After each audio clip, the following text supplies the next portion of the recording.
Hello everyone. Today Jeremy and I will be talking about palliative care.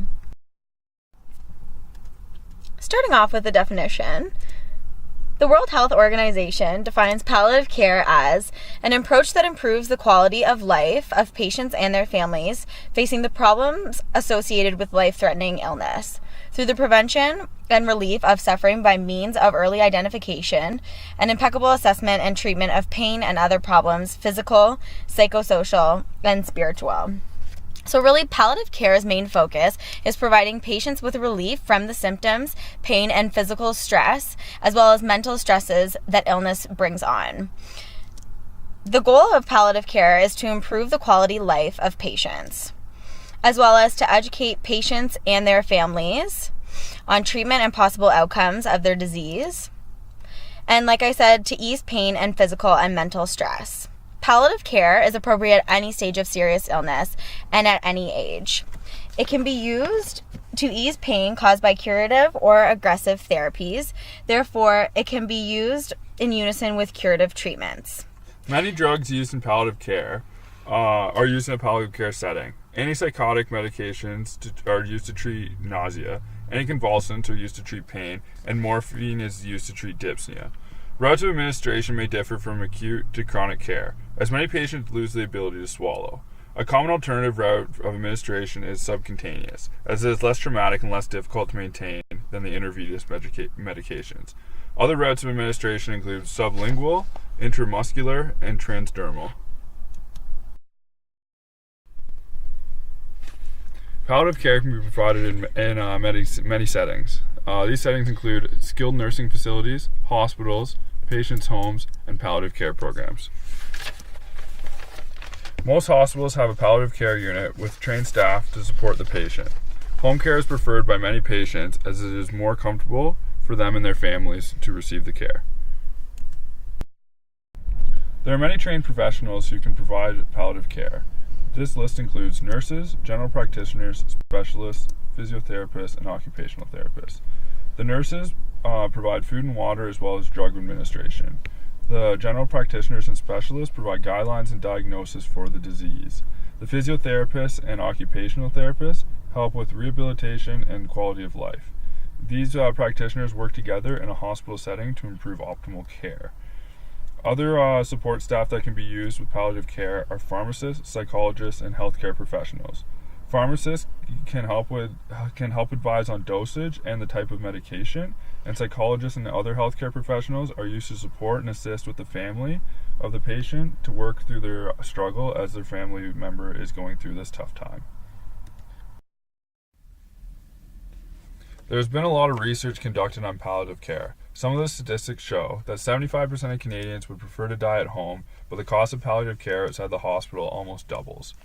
Only 16 to 30% of Canadians who die have access to palliative care. Even fewer receive grief and bereavement services. 96% of Canadians are in support of palliative care.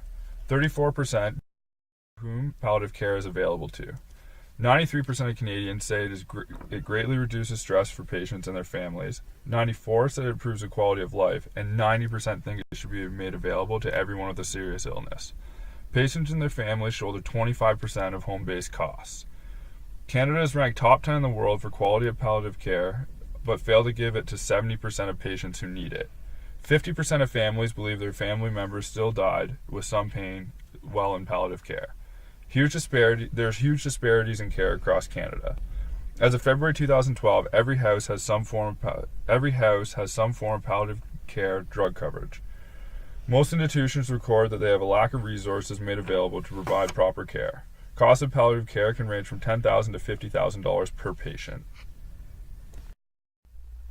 There was a study conducted in 2014 by Zimmerman and his colleagues on early palliative care for patients with advanced cancer. Patients with advanced cancer have reduced quality of life, which tends to worsen towards the end of life. They assessed the effect of early palliative care in patients with advanced cancer on several aspects of quality of life. The study took place at Princess Margaret Hospital in Toronto, Canada, between December 1st, 2006 and February 28th, 2011. 24 medical oncology clinics were cluster randomized in a 1-to-1 ratio using a computer-generated sequence stratified by clinic size and tumor site. They consult and followed up by a palliative care team or to standard cancer care. Complete masking of interventions was not possible. However, patients provided written informed consent to participate in their own study group without being informed of the existing of the other group. Eligible patients within the study had advanced cancer. Quality of life was assessed by functional assessment of chronic illness therapy, spiritual well-being, as well as quality of life at end of life. Symptom severity was assessed by Edmonton Symptom Assessment System. Satisfaction with care was assessed by the FAMCare P16, and problems with medical interactions was assessed by the Cancer Rehabilitation Evaluation System Medical Interaction Subscales. These were all measured at baseline and monthly for 4 months. 461 patients completed baseline measures. 228 intervention and 233 controlled. 393 completed at least one of the follow-up assessments. At 3 months, there was not a significant difference between control and intervention group for quality of life, with the p-value being 0.07. At quality of life for the QALE, there was no significant difference, with a p-value being 0.05. Satisfaction with care, there was found a significant difference with the p-value being 0.0003, and there was no difference found between the control or intervention group for early symptom severity or problems with medical interactions, with those p-values being 0.33 and 0.40. The conclusion of the study was that the trials show promising findings that support early palliative care for those with advanced cancer. The study did acknowledge limitations within their trials. Limitations of the trial include that it was done at one center and interventions were not masked. Availability of a well-functioning palliative care team provided a clinically relevant intervention, but exposure of controls to the intervention was unavoidable because of oncologists' familiarity with this team, and because 3 oncologists were randomized to both trial groups. This exposure might have reduced power. Although we cannot exclude that the benefits of intervention were attributable to increased attention in general, rather than specifically from a palliative care team. Attention to concerns of patient is itself an important aspect of palliative care. They also found there was selection bias, which is a common occurrence in cluster randomized studies because of randomization of clusters before consent of individuals. A larger number of patients declined participation in the intervention group, including because of lack of symptoms. Aware of the potential limitations, they opted for cluster randomization to maximize recruitment and were able to attain their planned sample size. Another study we looked at aimed to show that proper and early onset of palliative care can substantially benefit cancer patients. An electronic survey was sent to institution heads to provide statistics specific to the institution's palliative care methods and availability. 21 of 25 institutions across Norway participated in the survey. Studies showed that the proper screening of patients was important for improving specificity for each patient greatly improved the quality of life. It was also found that not many hospitals follow the NCCN-PC guidelines for screening and care and implement their own strategies. The high variability of care provided across institutions hinders the success of the care. An advanced participation in these guidelines could provide much improved patient outcomes. There are many steps in Canada that need to be taken to improve palliative care. Palliative care is not deemed necessary by the government in many cases. This means that services and funding are limited, which does not allow all patients who need the care to receive it. Our palliative care system needs to be more mindful of religion. Many religions limit the types of treatment that healthcare professionals can provide. We need to adapt care based on these limitations. We also need to provide more education to the family and better explain treatment options. This will limit the stress of the family as well as allowing them to aid in the treatment as opposed to interfering with it.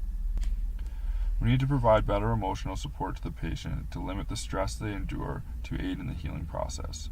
Stress may interfere with healing. Many home care professionals do not have the necessary training to deal with serious illness. There needs to be more training that is specific to severe cases of illness, as most are only generally trained to treat it. The issue with this is there is not enough funding available to provide this training. It is especially hard for those in poverty to receive palliative care. This is especially true for those that are African American. Low economic status means that many do not have the means to get to the care, or they do not have the hygienic household to qualify for home care. People also don't know where to get or aren't provided with enough information to better educate themselves on palliative care. Counselors need to be provided to help deal with family grief and help provide strategies upon death. Very few institutes give the option of counselors, and the healthcare system is later stressed by this through the cost of antidepressants, which end up costing more than the original counselor. There is not much research in regards to treating children in palliative care. Many medications are not appropriate for children that are used on adults, and there are very few substitutions that are known that have a similar effect. More residency doctors need training in palliative care as opposed to just general pain management. Many general management techniques are not aggressive enough for palliative patients, and without familiarity for the practitioners, they will not be comfortable enough to use aggressive medications. More training programs need to be done to help with treating dying patients as opposed to always curing them. This will ease their passage of death. Standardization of palliative care techniques need to be enforced. There are very few guidelines laid out. Canada needs to create better ones to aid institutions, and those that are in place are outdated. Canada's healthcare is thought to be universal and comprehensive, but healthcare varies considerably depending on the geographic location. Remote areas receive less funding, which does not allow for proper end-of-life care. Healthcare professionals need more training in empathy and respectfulness. Just because they routinely see death does not mean that they can be desensitized to the extent that they are. This adds stress to the patient and their loved ones. More ways need to be found for people to receive the care that they want and deserve. There needs to be products tested to improve appetite. There is very little research in this, and this can improve overall health by decreasing rehabilitation time, because the body will be less deprived and a more normal routine will be achieved. Food is also much less expensive than intravenous. There needs to be new ways developed to cope with fatigue. Again, fatigue does not allow the body to heal properly. A tired patient is less likely to show initiative in their rehab. Canada has taken some steps to improve their palliative care. Quebec has passed legislation that all people dying with terminal illness are guaranteed palliative care.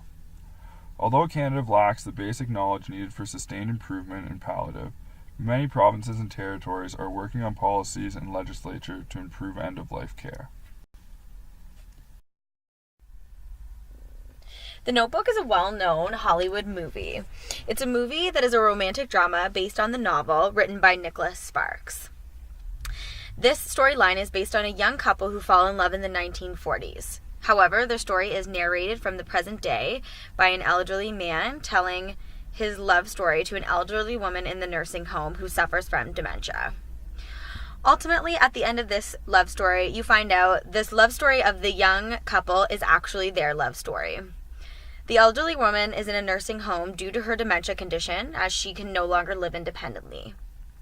The movie really portrays her positive relationship with her husband, who she thinks is some volunteer who comes and reads to her every so often, as well as her positive relationships with all of the staff of the hospital, such as her nurses and doctors. Palliative care is demonstrated here. and should be accessible to those with dementia or Alzheimer's disease, because those living with this condition will either have it at the end of their lives and either die from it or as a factor which may complicate the care of a different condition. Palliative care is significant in the lives of those living with this condition, as it ensures those people at their end their lives with dignity, respect, and free from pain as much as possible. This is a Hollywood movie, therefore, there is only a small portion represented of palliative care. This Hollywood movie is made more glamorous for television and viewers. And again, those living with dementia will be at all different stages of their disease throughout the rest of their lives. And this character, the elderly woman, Allie, doesn't remember much of anything, but still has physical mobility and can complete daily tasks such as brushing teeth, brushing hair, walking, and eating. We don't think that the Notebook negatively portrays elderly, as it shows both sides of the coin. The husband being a healthy, older adult living independently with no mental or physical limitations. The other side showing Allie, his wife, who suffers from dementia, which impairs her cognitive ability and will eventually lead to many physical restraints. However, on the other hand, the Notebook also does depict aging in a somewhat negative way, as it shows the reality with aging may come chronic disease or illness with the potential loss of a loved one.